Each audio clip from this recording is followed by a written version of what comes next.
부동산 진검 승부.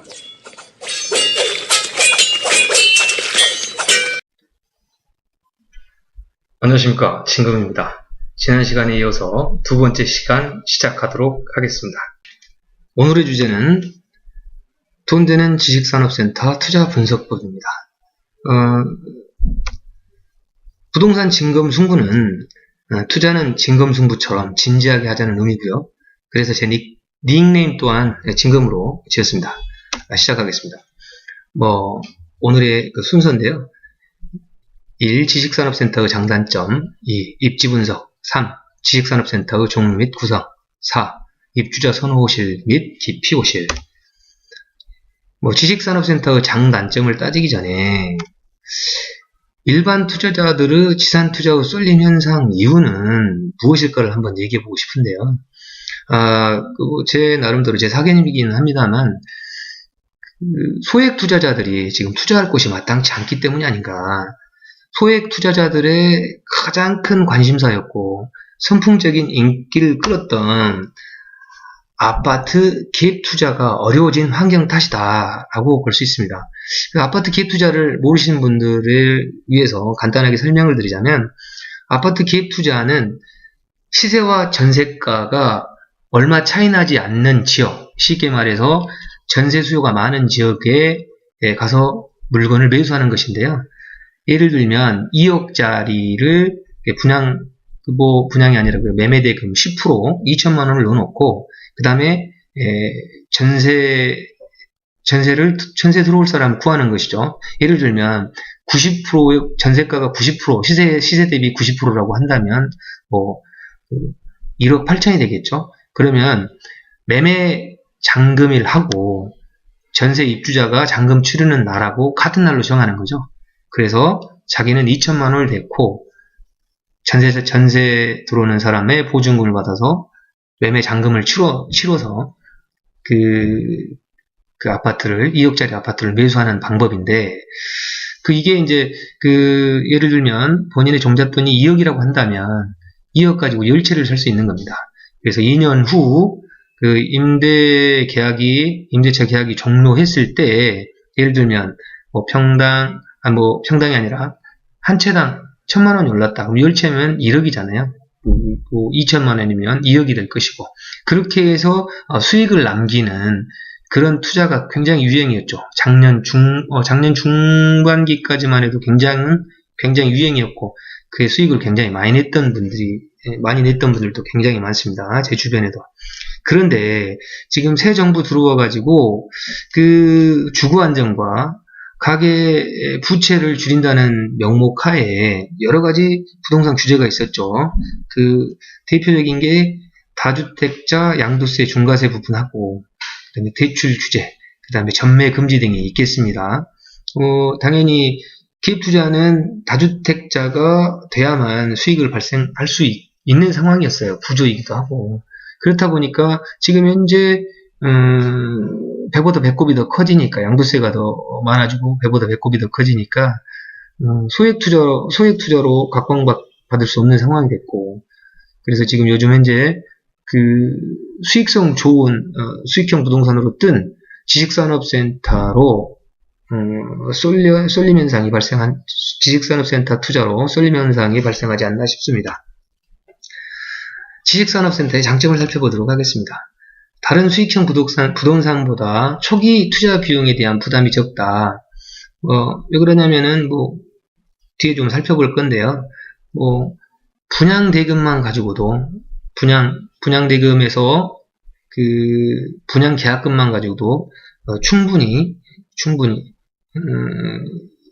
이 지식산업센터를 매수할 수 있는 곳도 굉장히 많았습니다. 지금 현재는 그래도 한 20% 내지 30% 분양대금의 20% 내지 30% 정도는 보유해야만 지산을 분양받을 수 있는 현실이고요. 그리고 수도권 오피스텔 상가 분양가보다 약 30% 저렴합니다. 왜냐면은 아무래도 용도 자체가 다르다 보니까. 그리고 이제 수도권 오피스텔이나 상가 같은 경우에는 상업용하고 주거용이든 상업용이기 때문에 주변 입지가 입지가 굉장히 다양하고 좋은 쪽으로 많이 가야만 미분양이 줄어들겠죠. 그런데 보면은 지식산업센터의 장점으로 실수요자의 경우에는 자가공장 확보가 용이하고 여타 빌딩과는 다른 입주업체의 종사자 편의시설 이용 등 관리비가 저렴하기 때문에 쉽게 말해서 저렴한 적은 돈으로 자기 공장을 가질 수 있고 그 다음에 관리비가 저렴하기 때문에 가성비도 좋다. 그런 의미로 받아들이면 될 것 같은데요. 그리고 각종 세금 및 금융 혜택 대표적인 예로 취득세 50%, 재산세 37.5%를 감면받을 수 있습니다. 그리고 또 하나의 요즘에 가장 핫한 부분이기도 합니다. 대출 규제에서 여타의 다른 수익형 부동산보다 자유롭습니다. 지금 현재 분양가의 약 80% 선까지 대출이 가능한데 물론 개인 사업자의 경우에는 개인의 여신 상태에 따라 달라질 수 있습니다. 그리고 중소기업 육성자금, 창업기업 지원자금, 신성장 기반 자금 등 저금리 정책 자금 지원이 많기 때문에 사업체를 하시는, 업체를 운영하시는, 기업을 운영하시는 분들한테는 굉장히 지식산업센터 입점할 때 유리한 조건들이 많습니다. 그리고 또 보면 여타 수익성 부동산보다 높은 수익률을 자랑합니다. 왜냐하면 기업을 상대로 임대하기 때문에 일단 안정적이죠. 차임이 밀리는 일이 거의 좀 적고요. 그 다음에 일단 본사나 법인 등기부에 본사를 등기해 놓잖아요. 주소를. 그렇기 때문에 본점을 옮기는 걸 조금 꺼려해요. 그리고 그래서 이제 장기 임대가 기대돼요. 그리고 여타의 오피스텔이나 상가 같은 경우에는 수익률 5%만 돼도 와 굉장한 수익률이라고 다들 놀리는데 지식산업센터 수익률은 임대 수익률은 10에서 20% 선은 아주 흔한 겁니다. 그래서 높은 수익률을 자랑하고요. 그리고 이제 지식산업센터에서 입주 기업이 선호하는 이유가 있어요. 유사업종과 정보 교류가 용이하다. 왜 그러냐면 지식산업센터는 입주업종을 규제하기 때문에 유사업종들이 많이 입점하죠. 그래서 서로 상대방 유사업종과 정보 교류가 용이하죠. 그리고 작업 환경과 이미지 개선으로 종업원 확보가 용이하다. 간단하게 말씀드리면 예전에 여기가 이제 용도가 공장이다 보니까 예전에 공장의 종업원들은 뭐라고 그랬어요? 보통 보면 남자는 공돌이, 여자는 공순이 그랬었지 않습니까? 그런데 지금 현재의 지식산업센터는 굴뚝 이미지를 벗어난 IT 등의 첨단 산업이기 때문에 엘리트 이미지로 살짝 개선이 됐어요. 그렇기 때문에 종업원 확보가 용이합니다. 약간 이것도 굉장히 중요하더라고요. 그리고 생산성 향상과 거래처에 대한 이미지가 개선됐다. 이건 왜 그러냐면은 환경이 좋아졌기 때문에 당연히 거래처에서도 좋은 이미지를 가질 수밖에 없는 거겠죠. 주거 또는 상업용 부동산과 차별화된 산업용 수익형 부동산이다. 산업용 부동산, 왜 공장이기 때문에 산업용 부동산이죠. 산업용 부동산은 입지 가능한 용도 지역이 제한적이긴 한데, 그래서 입주업체가 필요에 의해서 찾는 구조예요. 그래서 공실에 대한 위험이 굉장히 큰데, 공실률이 다른 데보다는 조금 현저하게 낮은 편이긴 합니다. 다른 수익형 부동산보다는 수익률이 10%에서 20%는 아무것도 아니에요. 진짜로. 한번 보시면 알 거예요. 그 다음에 단점을 확인할 건데요. 단점은 장점의 반대라고 보면 됩니다. 실수요 또는 임대 수익형 부동산이라서 가격 변동 폭이 작아요. 왜냐면은 아파트나 여타의 상가 같은 경우에는 수요가 많아지면 2, 3억은 훌쩍 오르잖아요. 그렇게 오르지는 않아요. 그러니까 서서히 오르기는 하는데 요즘에 이제 수도권 같은 경우에 대표적인 게 문정동인데 문정동도 분양 당시보다 1억 5천 거의 그 정도 선으로 올랐더라고요. 그 정도 선입니다. 그리고 여타 부동산보다 수요층이 적어서 지역에 따라 환급성이 낮을 수도 있습니다. 이거는 수요층이 작은 거는 핸디캡일 수 있습니다만 지역에 따라 환급성이 낮는 것은 다른 여타의 수익형 부동산도 공통적인 단점이라고 볼 수가 있죠. 입주 가능 업종이 제한적이라서 지역에 따라 공실에 대한 부담이 있을 수 있다. 이것도 마찬가지인데, 뭐, 상가도 뭐, 지역에 따라 뭐, 공실에 대한 부담은 있는 거기 때문에, 이건 공통적인 단점이 아닌가 싶습니다. 뭐, 지역에 따라 임대료 차이가 크다. 이것도 마찬가지죠.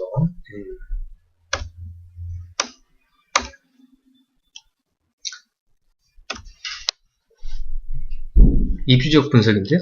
예, 지리적 입지. 이건 뭐 당연히 살펴봐야 될 것들인데, 뭐, 교통 여건, 뭐, 접근성, 뭐, 당연히 필요한 부분입니다. 당연히 교통 여건이 좋아야 직원들이 출퇴근하기도 좋고, 그렇기 때문에, 직원 수급이 용이할 수밖에 없죠. 그래서 당연히 입주업체가 선호하는 지역이 될 수 있습니다. 성장 가능성 검토.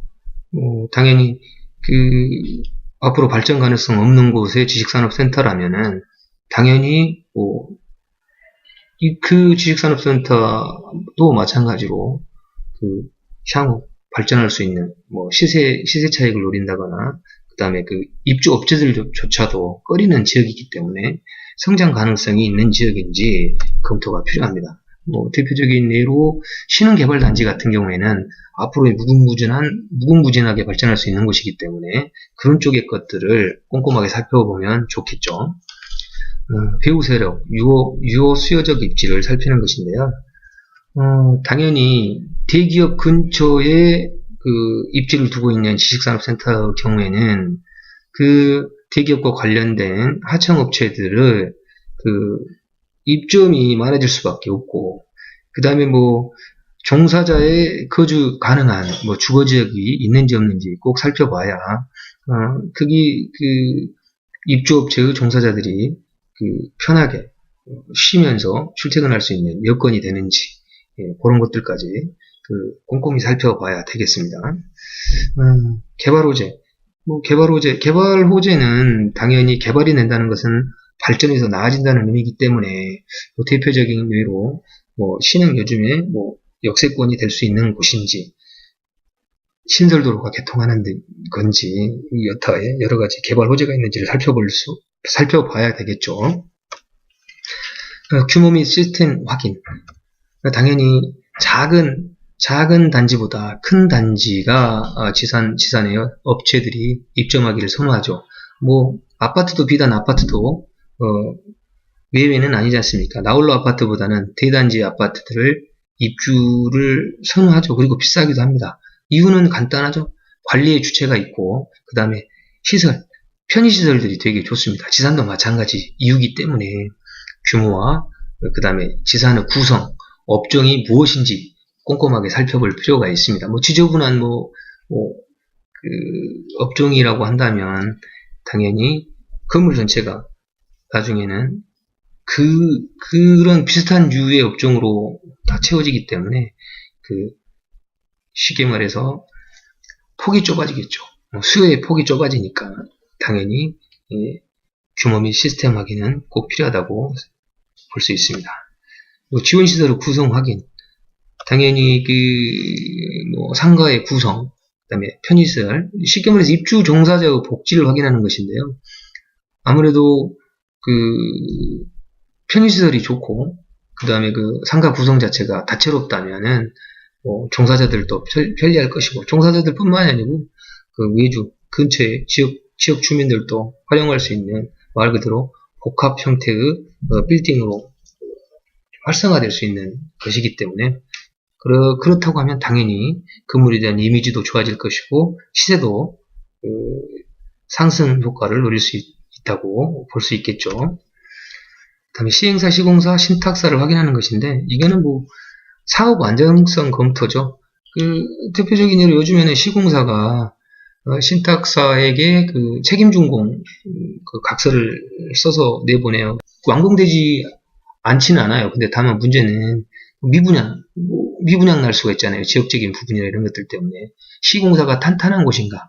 시공사에 따라 브랜드명이 달라지잖아요. 우리나라만큼 브랜드를 좋아하는 국민들도 없다고 해요. 보면은, 지금 지산도 예외는 아닙니다. 대표적인 브랜드가 현대 지식산업센터, 그 다음에 자라타워, 그 다음에 SKV1 등, 이렇게 대기업들이 운영하는 것들이 실제로 거의 대부분 시행한 것마다, 사업지마다 완판되어졌고요. 그리고 지금도 거의 분양하고 있는 것, 실제 분양하고 있는 것들도 거의 좋은 성적을 내고 있는 것은, 이걸 반증하는 것이라고 볼 수 있겠습니다. 분양대금 절차 및 중도금 조건 확인. 분양대금 대비 임대 수익률 검토는 당연한 거 아니겠어요? 분양대금에 보통 보면 지렛대 효과 때문에 대출을 실행할 건데, 대출 이자보다도 적은 임대를 받는 곳이라면 그만큼 보유하고 있는 동안에 계속 마이너스 수익이 날 수밖에 없잖아요. 당연히 검토해야 될 부분이고요. 분양 절차를 확인해서 자금 계획을 수립해야만 차질 없이 분양받는데 문제가 없겠죠. 중도금 무이자 확인. 중도금 무이자가 대부분이긴 합니다만 간혹 자부담이 있는 것도 있기 때문에 꼭 확인을 해서 얼마만큼 자부담이 있다면 당연히 수익률에도 영향이 있기 때문에 확인이 필요한 것이라고 볼 수 있겠습니다. 지식산업센터의 종류 및 구성. 첫 번째로 복합 오피스 형태의 지식산업센터입니다. 용도는 공장이지만 오피스 형태로 사용됩니다. 지원시설은 상가 및 공동휴게실, 공동회의실, 구내식당, 기숙사, 헬스장 등등 입주업체 종사자들의 편의시설이 주를 이루는데요. 아무래도 다양한 컨텐츠의 업종들이 있는 것 자체가 지원시설이 좀 전에도 말씀드렸습니다만 지역 주민들도 이용할 수 있는 그런 업종이라면 굉장히 빌딩의 가치가 높아질 수 있습니다. 지원시설이 쉽게 세 가지로 나누는데 산업단지 내에서는 건축 연면적의 100분의 20, 수도권 내에서는 건축 연면적의 100분의 30, 수도권 밖 건축 연면적에서는 100분의 50 이내. 요거는 지난 시간에 산업 직접 활성화 및 공장 설립에 관한 법률 시행령 제36조 제4의 제4항에서 살펴본 내용입니다.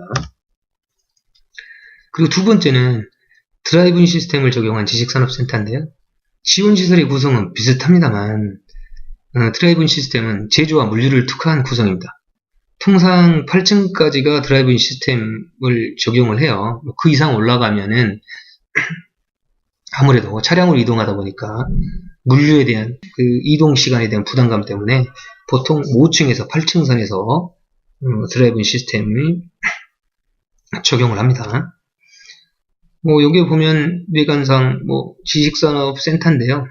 바깥의 외관에서는 외관에서는 시스템인지 오피스 빌딩인지 확인 가능하지 않습니다. 그냥 대형 오피스 빌딩과 외관상 차이점을 찾을 수가 없습니다.